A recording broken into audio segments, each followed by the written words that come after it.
Hello everyone, welcome to our YouTube channel Nimbus learning powered by engineers academy. स्वागत है एक बार फिर से आपका एक और नए वैकेंसी अपडेट के साथ। जी हां, RCFL यानी कि राष्ट्रीय केमिकल एंड फर्टिलाइजर लिमिटेड, जिसका अभी कुछ समय पहले भी वैकेंसी निकला था और उसका एग्जाम हुआ था रिटन और उसके बाद इंटरव्यूज हुए थे। इसका फिर से वैकेंसी रिलीज हुआ है और इस बार वैकेंसी की पोस्ट कितनी है, एलिजिबिलिटी क्राइटेरिया क्या है, जो लोग पहली बार सुन रहे हैं RCFL की वैकेंसी के बारे में, सिलेक्शन प्रोसेस क्या है, किस तरीके से फॉर्म भरना है, स्टार्ट डेट क्या है, एंड डेट क्या है, पेपर पैटर्न क्या है, सिलेबस क्या है, ये तमाम बातें इस वीडियो में डिस्कस करने वाले हैं। तो वीडियो को लाइक करके, और अगर आप पहली बार चैनल पे आए तो चैनल सब्सक्राइब कर दीजिएगा। चलिए शुरू करते हैं। बात करें RCFL की, तो RCFL जो कंपनी है, इसकी जनरल इंफॉर्मेशन यहां पर लिखी गई है। चूंकि हम यहां पर बात कर रहे हैं नंबर ऑफ पोस्ट कितनी है, तो हम सीधा उस पर चलते हैं। RCFL जो है, इसके अंदर केमिकल ब्रांच से 51 पोस्ट जो है आई है, और केमिकल ब्रांच के अलावा अगर अपन बात करें मैकेनिकल की, तो मैकेनिकल से 30 पोस्ट हैं, और इसी के साथ साथ इलेक्ट्रिकल की बात करें तो इलेक्ट्रिकल में 27 पोस्ट है। यानी मैकेनिकल ब्रांच की पोस्ट बहुत अच्छी है, 30 पोस्ट है, सिविल से भी ज्यादा है, इलेक्ट्रिकल से भी ज्यादा है। इलेक्ट्रिकल में 27 पोस्ट है और इंस्ट्रूमेंटेशन की 18 पोस्ट है। इंस्ट्रूमेंटेशन के बाद में बात करें सिविल की तो 4 पोस्ट है।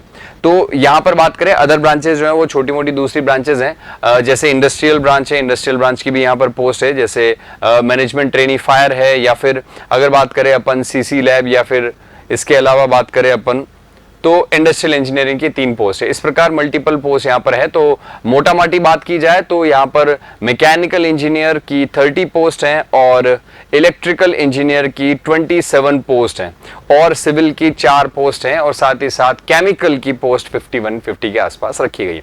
क्राइटेरिया क्या है सर, सिलेक्शन जो है नहीं, फॉर्म भरने के लिए जो है मिनिमम एलिजिबिलिटी क्राइटेरिया क्या है, तो यहां पर क्लियर कट शब्दों में लिखा है साफ साफ कि आपके पास में बीटेक होना चाहिए, 4 साल का पूरा रेगुलर BE या बीटेक होना चाहिए, या फिर अगर आपने डिप्लोमा के बाद बीटेक किया तो भी अलाउ है। लेटरल एंट्री के थ्रू अगर आप डिप्लोमा के बाद बीटेक करते हैं तो अलाउ है, केवल डिप्लोमा के लिए ये वैकेंसी नहीं है। साफ लिखा है regular and full time dual integrated course हो सकता है, या 3 year regular and full time BTech होना चाहिए, यानी कि 3 साल रेगुलर जो है आपने diploma regular and full time diploma in engineering के बाद आपका 3 ईयर का जो है वो आपका रेगुलर डिप्लोमा होने के बाद आपका फर्स्ट ईयर में एडमिशन होता है ना बीटेक में, तो फिर 3 साल ही बीटेक के होते हैं। 1 साल तो आपका डिप्लोमा वाला जो 3 साल है उसको कंसिडर कर लिया जाता है। तो आपने 3 साल डिप्लोमा के बाद बीटेक में एडमिशन लिया तो बीटेक 3 साल का रेगुलर होता है, 1 साल आपका जो है उस डिप्लोमा वाले को मान लिया जाता है। तो अगर आपने डिप्लोमा प्लस बीटेक किया, या फिर आप ओनली बीटेक स्टूडेंट है या एमटेक स्टूडेंट है, तो भी कोई दिक्कत नहीं है। एमटेक वाले स्टूडेंट भी इसमें एप्लीकेबल हैं, भर सकते हैं इस RCFL की वैकेंसी के अंदर। तो यहां पर नंबर ऑफ पोस्ट और एलिजिबिलिटी की अपन ने बात करी। अब अगर इसके बाद में अपन बात करें, ये नंबर ऑफ पोस्ट में सब में एज क्राइटेरिया भी लिखा है, सबका एज क्राइटेरिया सेम है। तो एज क्राइटेरिया भी मैं आप लोगों को यहां पर बता देता हूं कि 27 यहां पर एज क्राइटेरिया रखा गया है। जनरल कैटेगरी के लिए 27 है एज क्राइटेरिया, SC कैटेगरी के लिए 32 है, OBC कैटेगरी के लिए 30 इयर्स है। इसके अलावा PWBD कैटेगरी अनरिजर्व के लिए 37 है, PWBD कैटेगरी SC के लिए 42 इयर्स है, और OBC के लिए 40 इयर्स है PWD के लिए। तो यहां पर आप लोगों को जो है वो जितने भी स्टूडेंट हैं जनरल कैटेगरी से वो 27, और उसके बाद में OBC कैटेगरी वाले जितने भी स्टूडेंट्स हैं उन सारे स्टूडेंट्स के लिए 30, और SC कैटेगरी वालों के लिए 32 के जो है एज यहां पर मिनिमम रखा गया है। तो एजुकेशनल क्वालिफिकेशन की बात कर ली अपन ने, एज क्राइटेरिया की बात कर ली, नंबर ऑफ पोस्ट की बात कर ली। अब अपन फीस की बात करें तो 1000 रुपए का यहां पर फॉर्म रखा गया है आप लोगों के लिए जनरल कैटेगरी के लिए। इसके अलावा ये सारी पोस्ट एक बार मैं स्किप कर देता हूं जितनी भी हैं।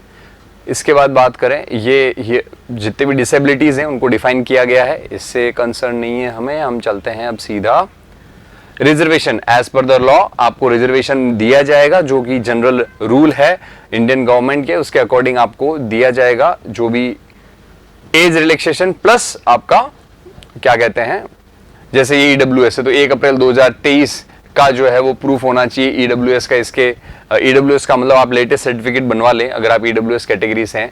एज रिलैक्सेशन एज यूजुअल जो आपका गवर्नमेंट के नॉर्म्स हैं उसके अकॉर्डिंग SC ST कैटेगरी 3 साल का है, या फिर यहाँ पर बात करें कि PWD डिपार्टमेंट है तो 10 से 15 साल का एज रिलैक्सेशन यहाँ पर दिया गया है।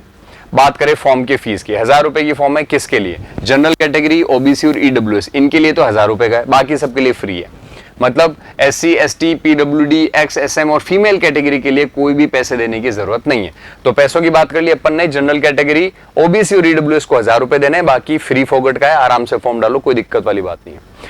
अब बात करें कि पोस्टिंग कहां होगी सिलेक्शन होने के बाद, तो दो ही जगह है यहां पर, इनकी दो यूनिट है आपके थाल और अलीबाग एंड ट्राम्बे मुंबई के अंदर। यहां पर आप लोगों को जो है पोस्टिंग मिलेगी और पोस्टिंग के बाद सर सैलरी देखो, जॉब लोकेशन की भी बात कर ली, सैलरी की बात करें तो 1 साल तक 30,000 रुपए जो स्टाइफंड के तौर पे मिलेंगे, और जब आप 1 साल का प्रोबेशन पीरियड पूरा कर लेते हैं तो आपकी सैलरी जो है वो 40,000 टू 1,40,000 के बीच, यानी कि आपकी लगभग 81,000 के आसपास आपकी सैलरी इन हैंड आएगी, जो बहुत अच्छी है। जहां पर आपको ब्रेक करके बताया गया है कि बेसिक पे प्लस VDA 47%, पर्क्स फॉर 34% और HRA 27% आपको वहां पर दिया जाएगा। तो यहां पर आप लोगों को जो है ये बॉन्ड भी है, 1 लाख रुपए का बॉन्ड है जो आप लोगों को डेट ऑफ ज्वाइनिंग के टाइम पे देना है, और ये आपको 4 ईयर का है, यानी कि 1 ईयर ट्रेनिंग के और 3 साल उसके बाद, यानी कि 4 साल का आपका बॉन्ड भी यहां पर होगा। तो यहां पर अपन ने क्राइटेरिया की बात कर ली, एलिजिबिलिटी क्राइटेरिया की बात कर ली, एज रिलैक्सेशन की बात कर ली, रिजर्वेशन की बात कर ली, फॉर्म फीस की बात कर ली, इसके अलावा नंबर ऑफ पोस्ट की बात कर ली, यहां पर अपन ने जॉब लोकेशन की बात कर ली, जॉब लोकेशन के बाद में अपन ने सैलरी की भी बात कर ली। नेक्स्ट अपन बात करने वाले सिलेक्शन प्रोसेस की, तो एक ऑनलाइन टेस्ट होगा जो आपका ऑब्जेक्टिव टाइप होगा, और उसके बाद में आपका इंटरव्यू होगा, पर्सनल इंटरव्यू, इसके बेसिस पे आपका सिलेक्शन होने वाला है। अब बात करें अपन की सर ऑनलाइन टेस्ट के अंदर एग्जाम में क्वेश्चन कितने कितने और कहां से पूछे जाएंगे, सेंटर कहां है, तो Lucknow, Hyderabad, Bangalore, Chennai, Guwahati, Kolkata, Mumbai, Navi Mumbai, Thane, MMR region, Bhopal, Delhi NCR, यहां पर आपके सेंटर एग्जाम के होने वाले हैं। इसके अलावा बात करें अपन यहां पर सिलेक्शन के सबमिशन, एप्लीकेशन सबमिशन के बाद सेंटर चेंज नहीं कर सकते हो, तो सब जगह ही होता है, सिंपल सी बात है। अगर अपन बात करें पेपर के पैटर्न की, तो पेपर पैटर्न यहां पर लिखा हुआ है, देखो 100 क्वेश्चन टोटल आएंगे, जिसमें 50 क्वेश्चन तो होने वाले हैं आप लोगों के general English, quantity, aptitude, reasoning and general knowledge या अवेयरनेस के 1 नंबर का 1 सवाल, और 50 क्वेश्चन आपके mix course curriculum of qualifying degree and relevant qualification, यानी इलेक्ट्रिकल के तो 50 इलेक्ट्रिकल के, सिविल के तो 50 सिविल के, यानी कि 50-50 का रेशियो है। 100 क्वेश्चन में से 50 टेक्निकल होने वाला है, 50 नॉन टेक होने वाला है। नॉन टेक में क्या क्या आएगा, English, reasoning, aptitude and GK GS, ये पूरा 50 नंबर के अंदर रखा गया है, और नेगेटिव मार्किंग भी है, बट मेंशन नहीं किया गया है 1/4 है या 1/3, तो जनरल अब केस में 1/4 मान के चल सकते हैं।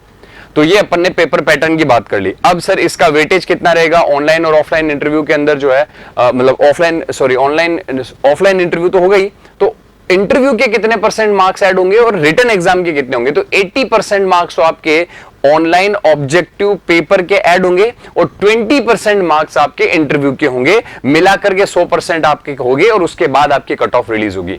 इंटरव्यू में कितना गुना लेंगे वो भी मैं बता देता हूं, 1:7 है, यानी एक पोस्ट के लिए 7 लोग लिए जाएंगे। यानी अगर आप इलेक्ट्रिकल की बात करें 27 पोस्ट है तो उसका 7 गुना, सिविल की बात जैसे मैकेनिकल की बात करें 30 पोस्ट है तो 7×3=21, मतलब 210 लोगों को रिटन एग्जाम में क्वालिफाई कराया जाएगा, तो 7 गुना लोग यहां पर आपको इंटरव्यू के लिए मिलेंगे। अगर अपन बात करें फॉर्म फिल करने की, देखो इंटरव्यू में साफ साफ लिखा है 1:7 के अंदर लिया जाएगा, जो मैंने आप लोगों को ऑलरेडी बता दिया है। इसके अलावा फाइनल सिलेक्शन का मैंने आपको बता दिया, 80% वेटेज ऑनलाइन टेस्ट का, 20% वेटेज जो है आपके पर्सनल इंटरव्यू का रखा गया। और इंजीनियर्स एकेडमी, चिंता ना करें, इंजीनियर्स एकेडमी और Nimbus learning interview guidance programme भी प्रोवाइड कराते हैं, और हमने पिछली बार भी RCFL के बहुत सारे स्टूडेंट्स का इंटरव्यू गाइडेंस प्रोग्राम जो है वो कंडक्ट करवाया। बात करें अपन यहां पर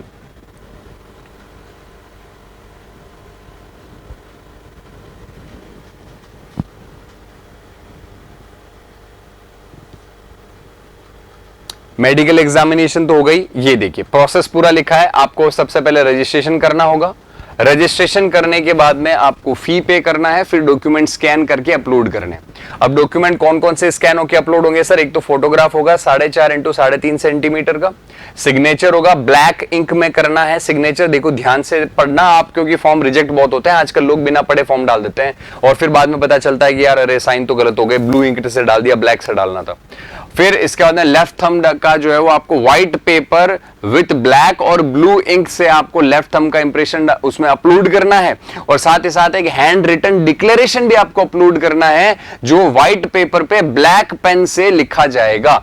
क्या लिखना है सर, वो नीचे लिखा हुआ है। सिग्नेचर कैपिटल लेटर में नहीं करने, आप जैसे करते हैं नॉर्मली वैसे करना है। लेफ्ट थंब जो है वो प्रॉपर स्कैन करना चाहिए आप लोगों को, वो इधर उधर ऐसे स्मगल्ड नहीं होना चाहिए। यानी इस स्मज्ड नहीं होना चाहिए। इसका मतलब है कि ऐसे मतलब ऐसे सिकुड़ा वैसा नहीं होना चाहिए। प्रॉपर आपका लेफ्ट थंब का इंप्रेशन अच्छे से आपको प्रेशर डाल करके उसको अच्छे से फोटो लेना है। और ये डिक्लेरेशन है, आई फिर आपका नाम, here bye declare that all the information submitted by me in the application form is correct. ये आपको लिख करके और अपनी जो नॉर्मल आपकी लैंग्वेज, आपकी जो राइटिंग है ना, उसी में लिखना है। जैसे लिखा है एकदम बड़ा बड़ा ऐसे जमा जमा के नहीं लिखना है, आपकी राइटिंग में लिखना है, फिर अपलोड करना है। समझ में आ गई बात।